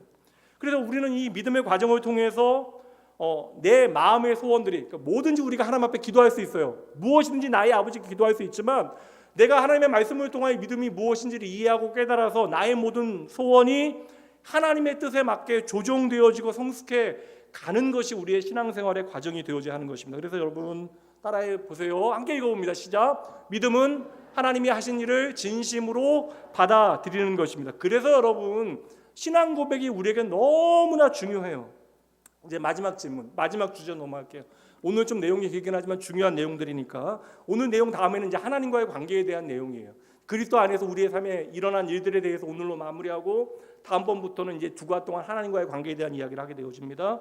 그럼 믿음으로 사는 삶의 원리에 대하여 마지막 이야기할게요. 하박국 선지자나 바울 사도나 뭐 동일한 이야기를 했어요. 오직 의인은 믿음으로 말미암아 살리라. 그럼 믿음으로 말미암아 사는 것이 무엇인가에 대해서 마지막 살펴보도록 할게요. 고린도후서 5장 7절 읽어주세요. 시작. 두 가지 원리가 있는데 첫 번째 여러분 믿음이 없으면 이게 역으로 바꾸면 믿음은 우리가 믿음으로 행하고 보이는 것으로 행하지 아니합니다. 그럼 믿음이 없으면 어떻게 우리가 살게 된다고요? 보이는 대로 살아가게 되어진다. 그러니까 믿음이 없으면 우리는 보이는 것이 전부가 되어진다라는 거예요. 가끔 여러분 이게 사실 현대인의 우울증이라고 하는 것은 가장 심각한 질병이기도 한데 사람은 이상하잖아요. 같은 자극에 다르게 반응해요. 그러니까 사람마다 같은 자극에 다르게 반응하는 또 신기하고 같은 사람인데도 같은 자극에 오늘 내일 반응하는 방식이 다르다라는 거예요. 어느 순간 내가 우울한 마음에 내 마음이 이제 잠식되어지기 시작해서 내가 참 우울하다, 오늘 참 내가 힘들다, 외롭다. 근데 이런 생각이 좀 깊어지다 보면 하나님께서 나에게 관심이 없으시는 것이 아닐까? 그리고 나면 더 깊어지면 하나님께서 나를 떠나시는 것이 아닐까? 근데 이게 여러분 사실이에요? 성경의 진리는 무엇입니까? 하나님이 첫 번째, 하나님이 그리스도 예수 안에서 나를 영원히 온전히 용납하셨다, 받아들이셨다. 이 진리를 믿는 것이 믿음이에요. 내 감정이 흔들리지 아니하는 거예요. 내 감정이 흔들릴 때에 예수 그리스도 안에서 나를 영원히 용납하셨다는 사실을 기억해내는 것이 여러분 믿음이라고요. 그러니까 눈에 보이는 대로 살아가게 되어지면 끊임없이 사람들과 비교하고 경쟁 가운데 내가 좀 그보다 나으면 우월감을 갖게 되어지고 반대로 그보다 못한 것 같으면 자책하거나 패배감에 빠지게 되어져요. 근데 우리가 예수 그리스도 안에서 하나님의 자녀임을 믿는다라는 것은 그리스도 안에서 두 번째 원리, 내가 하나님의 특별한 존재라는 사실을 깨닫게 되어지는 거예요. 하나님께서 나를 위하여 모든 일을 다 이루셨지만 오늘 나의 삶을 통하여 하나님의 일을 진행하고 계신다. 그러나 이 일은 반드시 주의 뜻 안에 완성되어진다. 이것을 깨닫는 거예요. 그래서 오늘 좀 내 일이 안 되는 것처럼 여기지는 그 순간에도 이것이 끝나지 않았다. 그래서 저는 아예 그냥 요한계시록 해석하면서 한마디로 정리했어요. 아니, 망한 게 아니다. 끝장난 게 아니다. 내가 망한 것 같이 여겨지는 그 자리가, 오늘 말로 이야기하면 내 인생에 찢어진 자리가 바로 하나님의 은혜가 내게 비치는 그런 은혜의 순간이 되어진다. 이거 우리가 배워야 한다라는 거예요. 그래서 내가 어떠한 세상에 보이는 대로 비교를 통하여 내가 그보다 못한 것 같고 때로는 그보다 나은 것 같이 여겨질 때에 내가 하나님 안에 특별한 존재임을 깨닫고 하나님의 뜻이 반드시 나의 삶을 통해 이루어지는 것을 믿는 그 믿음이 우리에게 필요하다. 때로는 교회 다니다 보면 여러분 마음에 안 드는 일이 있어요, 없어요? 대답은 하지 마세요. 마음에 안 드는 일 있잖아요. 교회라는 곳 다니다 보면 가끔씩 이런 생각 안 들어요. 아, 진실한 곳이 아닌 것 같고. 그럼 분명 낙원교회보다 좀 더 좋은 교회가 있지 않을까라는 생각이 우리 안에 들 수 있잖아요. 교회 사람들 누구 때문에 아, 저 사람 정말 엉터리다. 이런 생각하다 보면 나 혼자서 신앙생활하는 것이 훨씬 더 좋은 것 같이 여겨지는 순간들이 있잖아요. 근데 여러분 이게 진리가 아니라고요. 예수 그리스도 안에서 하나님께서 우리에게 주신 놀라운 축복이 무엇이에요? 우리를 그리스도 안에 한 가족으로 부르신 거예요. 제가 늘상 말씀드리지만 좋은 교회 있으면 여러분 말씀드립니다. 좋은 교회 있으면 여러분 가시면 안 돼요. 좋은 교회 있으면 여러분 가면 질이 떨어져. 완벽한 교회에 여러분 가면 안 돼요. 우리 때문에 완벽이 깨지게 되어집니다. 하나님께서는 부족한 저희들을 모으셔서 하나님의 가족으로 그리스도의 지체로 만들어가고 계시면 여러분 믿으셔야 돼요. 이 일에 열심 내셔야 됩니다. 하나님께서 반드시 우리를 자라게 하실 것을 여러분 믿고 우리는 견디고 이겨내고 그를 용납하는 일들을 감당해야 돼요.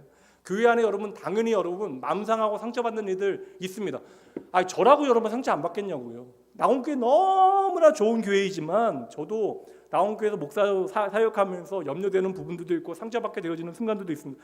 그게 이제 드물어요. 목사 아들로 자랐기 때문에 그래도 저항력이 있기는 하지만 그게 뭐 나의 잘못일 수도 있고 너의 잘못일 수도 있고. 근데 여러분 교회 다니면서 상처만 받는 분들 저는 좀 공감 못 하거든요. 어떻게 교회 다니면서 상처만 받아요? 교회에 다니면서 상처만 받는 것은 여러분 보이는 대로만 살아간다는 거예요. 눈에 보이는 것이 전부가 되어진다는 것입니다. 더 중요한 진리는 무엇이에요? 교회는 바로 부족한 저희들을 함께 모아 하나님의 가족으로 그 생명을 풍성케 하시는 하나님의 은혜의 공간이 되어짐을 우리가 어느새 놓쳤기 때문에 내 눈에 보이는 어떠한 특정한 사건이나 특정한 사람 때문에 우리가 실망하게 되어지고 교회에 사랑이 없다. 여기서 나는 상처만 받는다라고 나도 눈에 보이는 대로 판단하고 그렇게 넘어지게 되어지는 것이죠. 그래서 우리가 낙심하는 경우는 많은 경우에 눈에 보이는 대로 우리가 살아가기 때문에 눈에 보이는 대로 판단하기 때문에 우리의 삶에 그러한 일들이 벌어지는 거예요. 그래서 믿음으로 산다는 것은 여러분 보이는 대로 살지 않는 거예요. 하나님의 말씀을 기억해내는 거예요. 하나님의 말씀을 내 삶에 떠올리는 거예요. 그 말씀을 열심히 선포하며 살아가는 것입니다. 그래서 우리가 보이는 대로 살아가지 않게 하시기 위해서 눈에 보이는 거 어떡하냐고요. 아, 저 꼴 보기 싫은 사람이 내 눈에 보이는데 어떡하냐고. 세상 보면 하나님께서 안 계신 것처럼 보여지는 그런 현장이 있는데 어떡하냐고요. 오늘 내가 너무나 보잘것없이 보여지는 그러한 일들이 계속되어지는데 어떡하냐고요. 그래서 하나님께서 우리에게 믿음으로 살라고 주신 것이 있으니 무엇입니까? 무엇이에요 여러분? 성경이요, 성경. 그래서 우리 흔들리지 말라고 우리에게 주신 것이 바로 이 성경. 보이는 대로 살지 말라고 우리에게 성경을 주신 거예요. 그래서 우리가 성경을 통해 두 가지, 하나님의 성품이 무엇인가, 하나님이 어떤 분이신가, 그리고 하나님께서 우리를 위하여 행하신 일이 무엇인가를 반드시 배워야 되는 거예요. 그래서 여러분 성경 사랑해야 믿음이 자랍니다. 여러분 분명 제가 장담할게요. 이거는 제가 뭐 하나님 나라에 가본 건 아니니까. 근데 하나님 나라 가서 여러분 성경 평생 단 한 번도 읽지 않은 분들, 성경 필사하신 분들 빨리 끝내세요. 10년 과업이 아닙니다. 여러분 성경 사랑하셔야지 믿음이 자라요. 감정도 중요해요. 근데 감정도 하나님의 말씀을 통하여 점검되어져야 합니다. 감정 믿을만 하던가요? 여러분 정말 은혜 받은 감정 오래 가요? 청년들 수련회 은혜 받고 그런 거 오래 가던가요? 여러분 제가 말씀드린 대로 예전에 한번 연합집회 갔는데 기독교 세계관 제가 강의 10타임 했거든요. 그 중간 정도 됐을 때 그 한 학생이 와가지고 소름 돋았대요. 자기가 처음 배우는 거라 이거 오늘 목사님한테 이거 말씀드리면 소름이 돋았는데 한 10번은 소름이 돋았대요. 여러분 10번이 아니라 100번 소름 돋는 경험이 있다 할지라도 여러분 이거 말씀보다 앞서면 절대 안 됩니다. 근데 이건 인정해 드릴게요. 소름이 한 10년 정도 돋아 있다 말씀 듣고 이건 제가 인정해 드릴게요. 여러분 그래서 말씀이 아니라 자기의 특별한 경험을 이야기하게 되어지면 이건 너무나 위험합니다. 너무나. 그러니까 정말 내가 경험했으니까 사람은 경험에 취약해요. 그러니까 내가 경험하면 이게 진리라고 생각해요. 이 개연이 얼마나 위험한지를 아셔야 돼요. 한 개인의 개연이라는 것이 얼마나 여러분 취약한지를 아셔야 합니다. 그래서 여러분 내가 진짜 같이 느껴져도 무엇이 아니라 하시면 하나님의 말씀이 아니라 하시면 거기서 멈추는 것이 바로 믿음입니다. 그러니까 말씀이 계속 아니라 하는데 여러분 내 경험 내 느낌 이야기하는 것은 여러분 불신앙이에요. 그래서 여러분 그래도 여러분 이런 거 있잖아요. 이사할 때 그래도 손 없는 날 이사해야 된다. 그런 얘기 하지 마시라고요.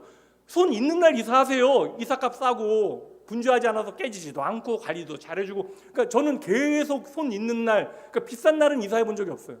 그래서 가능하면 이사 날짜를 맞춰야 하긴 하지만 그냥 저는 아예 그냥 이사하면 안 되는 날, 뭐 그런 날 그냥 저는 이사했습니다. 그리고 뭐 사주 정도는 확인, 이런 얘기를 사주는 뭐 이거 통계래, 뭐 그런 얘기 하지 마시라고요.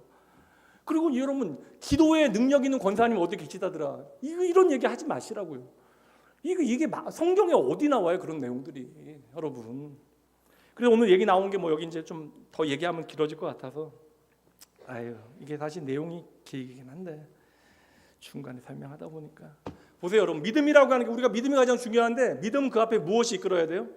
진리, 사실이 이끌어야 돼요. 그러니까 믿음은 사실에 대한 믿음이에요. 그러니까 사실을 내가 수납하는 거, 사실을 받아들이는 거, 하나님의 진리를 내가 있는 그대로 받아들이는 것이 바로 믿음입니다. 그러니까 하나님의 진리를, 그 사실을 내가 믿음으로 받아들여서 나타나는 체험, 경험, 느낌, 이것만 진짜예요. 그래서 내가 경험하는 것이 하나님의 말씀에 어긋나면 여러분 그건 아니에요.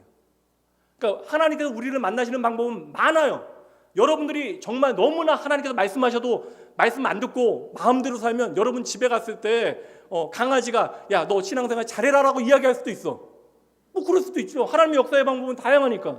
근데 여러분 그것이 빈번 내가 잘못 살 때마다 하나님께서는 이렇게 강아지를 통해서 나에게 앞으로 말씀해 주시겠구나. 그리고 이제 강아지를 하나님의 메신저로 생각하고 가장 좋은 집과 뭐 그런 거 여러분 잘못된 거라고. 그러니까 여러분 내 개인적인 경험이 하나님의 은혜로 남는 것은 좋은 일이지만 이것은 반드시 하나님의 진리의 말씀이 성경을 통하여 점검되어줘야 된다. 이게 바로 믿음이 되어지는. 그래서 성경의 진리에 우리가 믿음으로 화답하게 되어질 때 그 뒤에 이제 체험이, 건강한 체험이 따르는 거예요.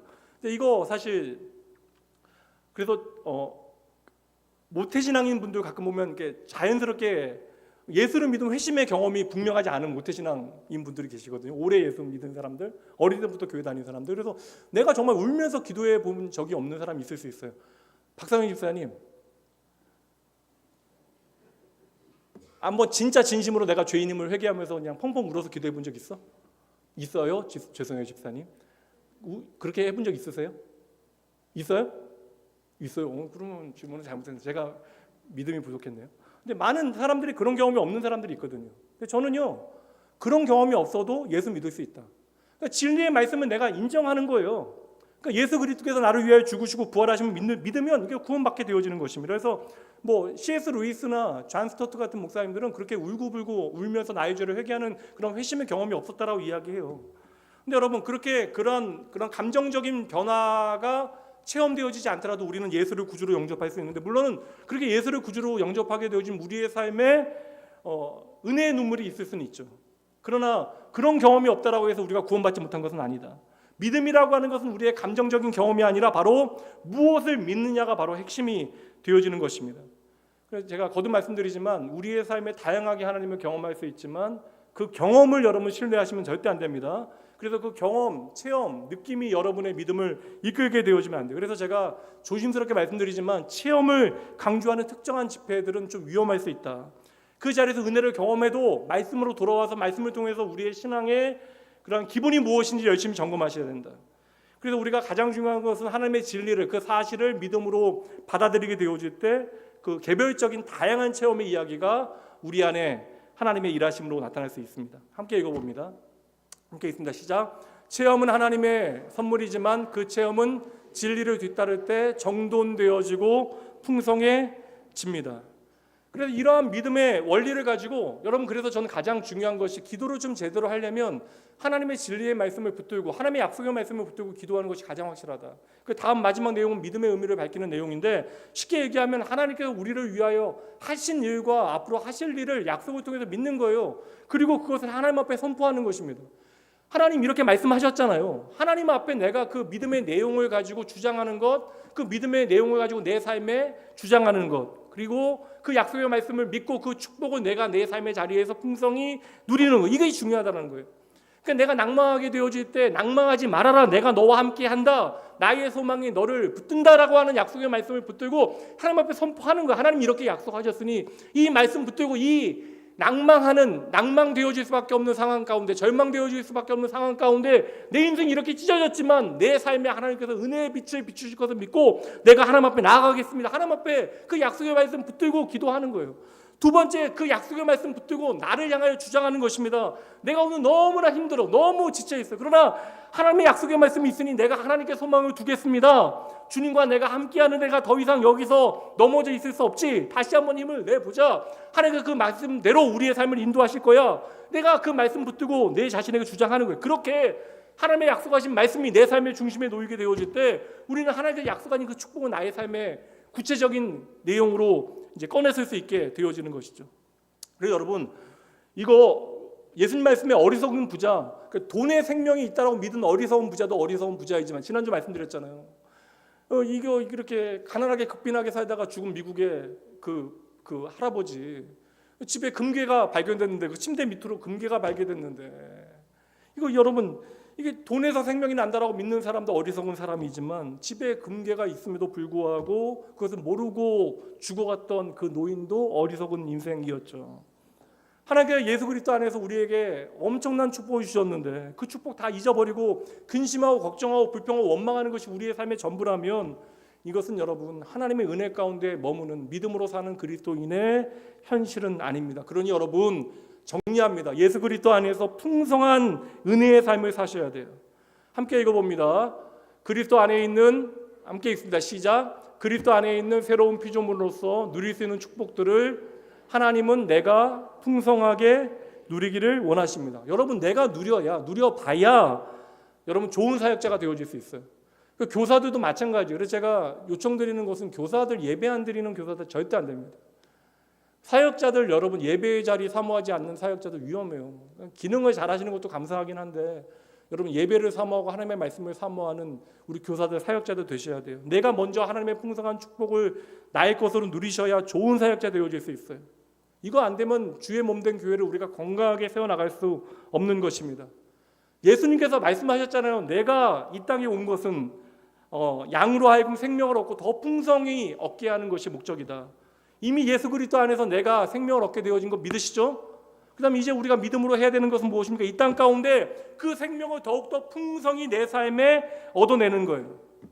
이를 위하여 믿음이 우리의 삶의 열쇠가 되어줘야 되고, 그래서 기독교는 믿음의 종교가 되어지는 것이고, 그 믿음은 우리의 삶에 은혜 없이는 일할 수 없는 것이고, 그리고 그 믿음과 은혜는 반드시 하나님의 말씀 성경을 통하여 우리의 삶에 익혀져야 되는 것이고, 그래서 세 가지 중요합니다.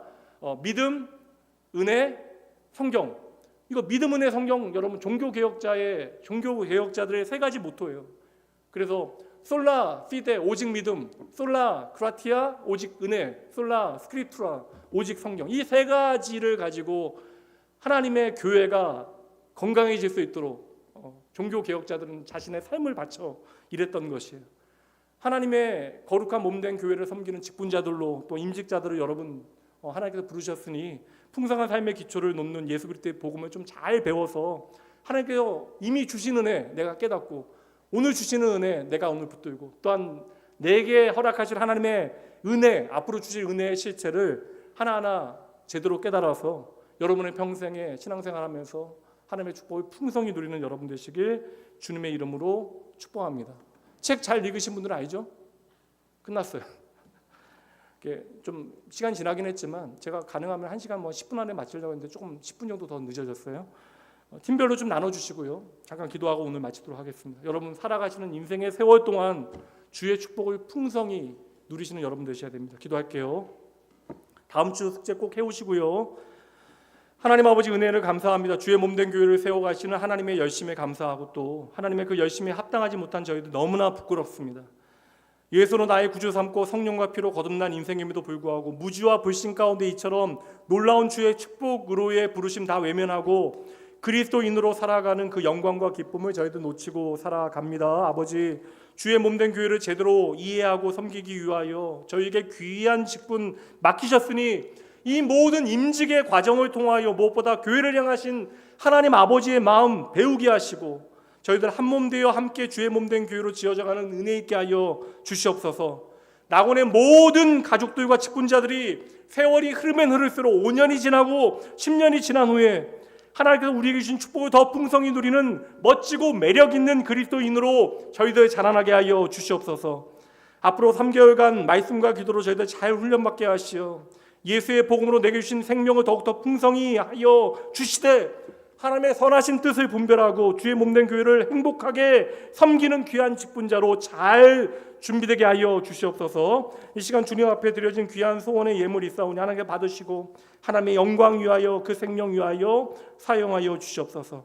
이제로 세우실 모든 직분자들, 이미 세워져서 주의 몸된 교회를 위하여 애써 수고하는 모든 사역자들을 통하여 주님 오실 그날까지 낙원교회를 아름답게 섬기게 하실 우리에게 생명 주시되 더 풍성히 주시는 예수님 이름으로 축복하며 간절히 기도합니다. 아멘. 예, 마쳤습니다. 모임 갖도록 하시죠.